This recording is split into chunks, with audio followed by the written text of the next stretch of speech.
Welcome back to another episode of D-Ray's Garage, where today we're going to continue with the bolt-on mods to the 981 Spyder that are completely subtle to the outside eye, but to the driver, to the driving feel, make a big difference. The next one in this lineup is this Numeric shifter. Now, I had the Numeric in my 987 and loved it. Now, what I'm not doing today that I did back there was put the cables in. So Numeric also makes cables that are a bit more rigid and a bit more, have more longevity than the stock cables, but this car's got 15,000 miles on it, and I'm not overly concerned about that at this time, and it was a bit of a battle for me to get them lined up. So I'm just gonna go with the shifter box, which every time I drive, I'm gonna get a feel on this. Now this unit, beautifully milled metal. You have the ability, so it's not called a short shifter kit per se, but you can basically choose the height of your handle here. So you got full adjustability, and then you secure it here with a locking nut at the height of your preference. And you can do that all the way through. You don't have to be kind of in the build or installation process to make these adjustments later as you go. One thing I do have in the works is I'm working with Racing to get probably one of their nitro shifter knobs to put on here as well later down the line. But for today, we're just going to go ahead, throw in this installation and show you the way around. What we'll need for this installation, for the most part, it's pretty straightforward. I've got a variety of Torx 25 solutions, and then I have these trim piece removers as we move the trim pieces out. And it's just it's kind of a disassembly reassembly program around the shifter box. And there's just a lot of T25 screws and stuff in there, so I'll probably have a little screw pot next to me to keep track of that as well. So let's see how it goes.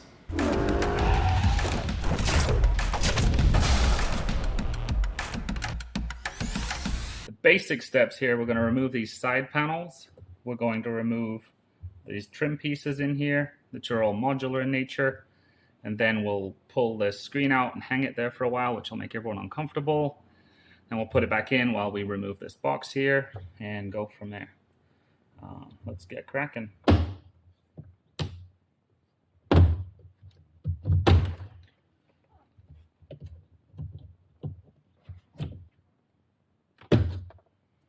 the first steps are outward, and then these front parts need to come this way.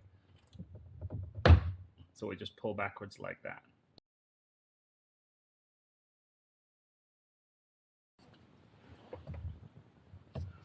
And then just to show you, these are the ones that are coming straight out, and then the ones up the front here, the ones that need to slide backwards. So up to here, or here actually, is the ones you want to pop that way.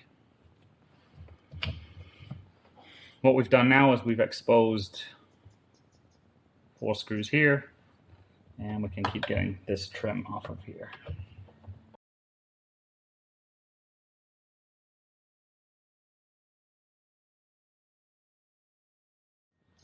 Next up, let's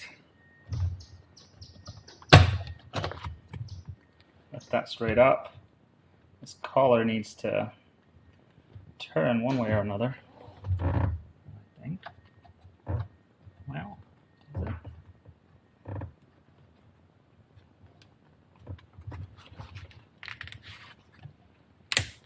yeah, so it turns quarter turn that way and then straight up.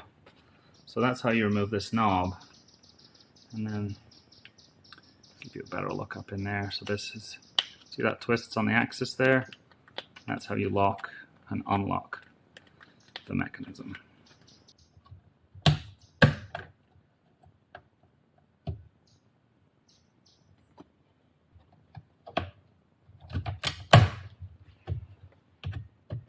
There we go, it's a little stubborn, and then there's one connector on the bottom here.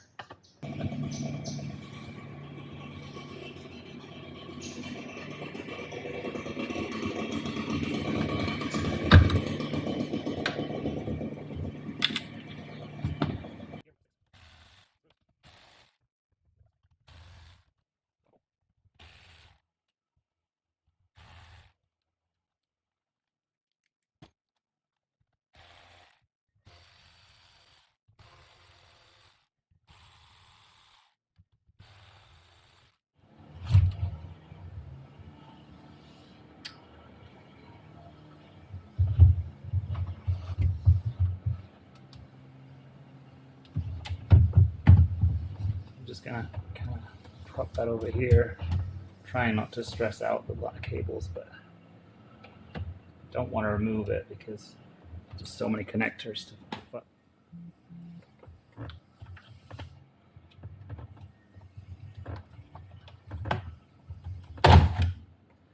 See how thick that is? That's where you need to start.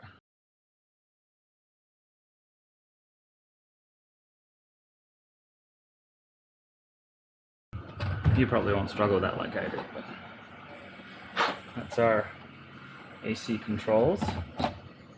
So just keep an eye on this set of plugs here, these three, in that little section there. I've got to get this guy out of the way. Let's get that out. There's going to be power under here just because we've got the smoker's package. Very popular these days. Oof. Get that out of the way too.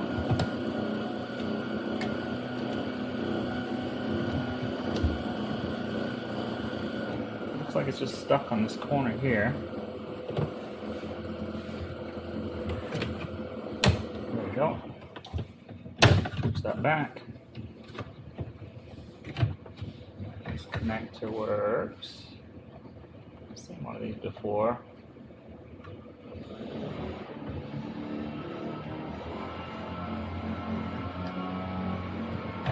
Honestly, I probably don't need to unplug it to get this off, so I'm just not going to for now. So then we lift up this bracket.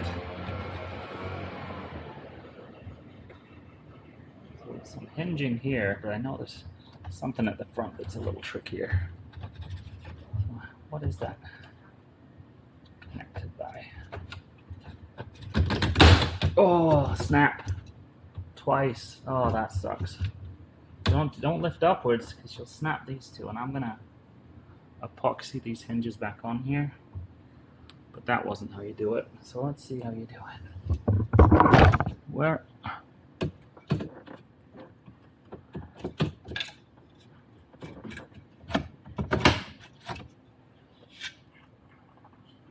So there's just these little plastic bits on this corner here that tuck in up in behind there, but I gotta go stick those. Let me go glue that back on there, and then we can take this box out. I'm gonna set this back up here while we futz around with the box, just so it's not stressing the system out. So this is the box we need to get at. There are 1, 2, 3, 4 T25s, and then we have this cable that was feeding into the controls here.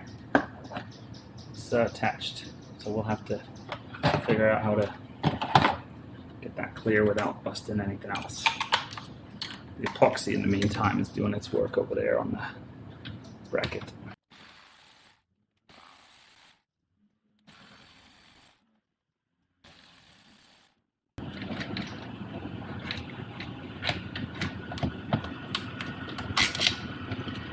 These screws are pretty easy to identify because they're longer than all the other ones we've messed with today.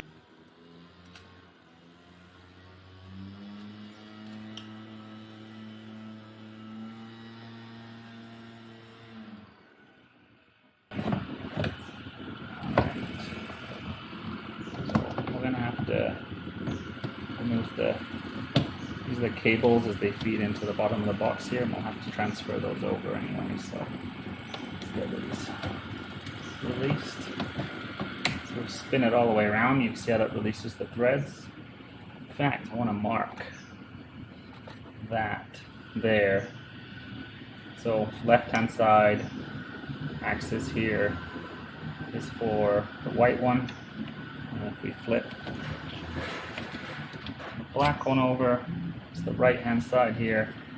And again, I want to mark where these are hitting the ends, so I can put the rods back in approximately where they were. We can always adjust them later, but this is where we know we can catch all the various parts of the gearing. So let me grab that pen.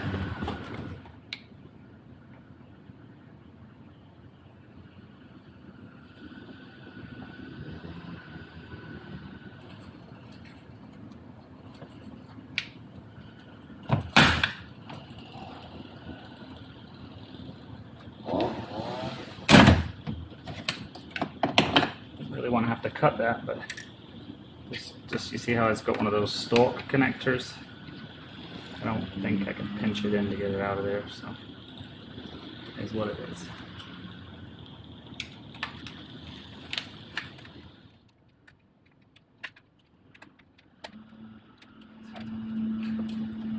So here's our box, the OEM box. One of the complaints that you'll run into is that it's just, there's more flex in it, and that these bearings are plastic. And honestly, I never had any real issues with this box. This is certainly a lot more solid than my 987 one. Breaking anything here. There we go. Bend it like Beckham, so like that, and it should snap out. Everything looks intact. Here's our new one. So let's install these guys on here. Hopefully I got this all the right way around.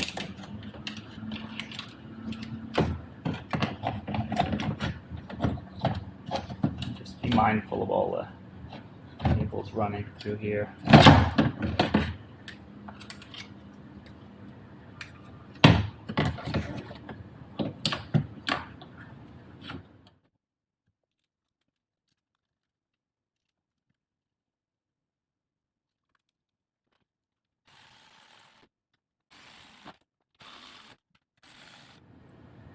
Now we're gonna get this situated where I get the threaded rods back aligned as they were.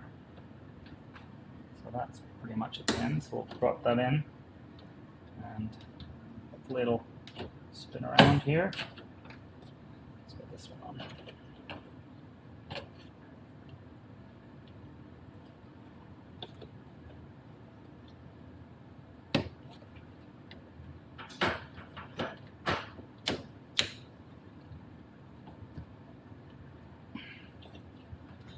Hopefully you can see there the green and the green, they align with exactly where it was, and that's where the shifter is. So just got to figure out how to this one over. It's been a bit more stubborn. So now they're secured in, we should be able to 1, 2, 3, 4, 5, 6, and then all the way up and back. So we're able to engage all those gears.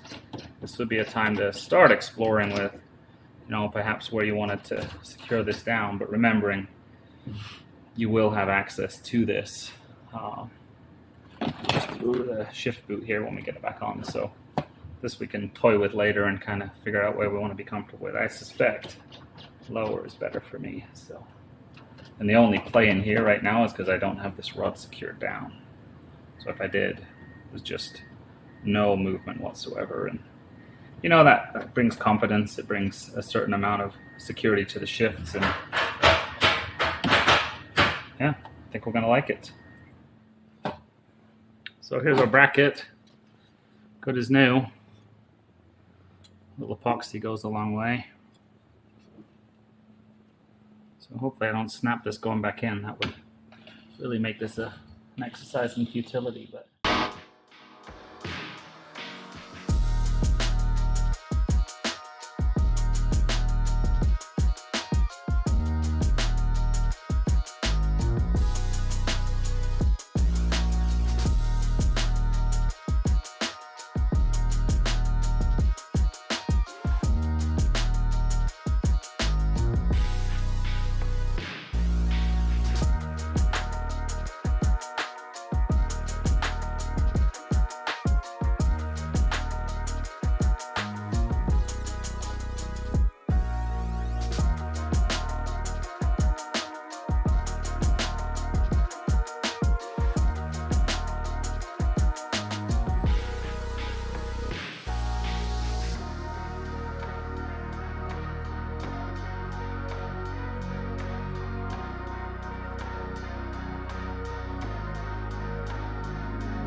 So there we have it, about 60 minutes or so of fiddling, including cameras and lights and whatnot, so probably be a little quicker for you.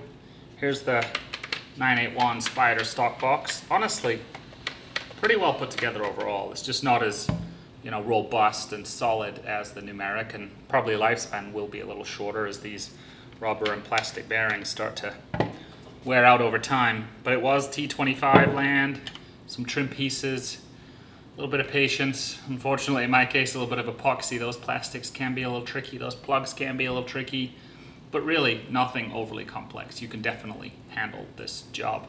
Stay tuned for a future video where we'll do some driving impressions, and I hope this one helped you. Comments, etc. down below. Be memorable, be well, and I'll see you in another video soon.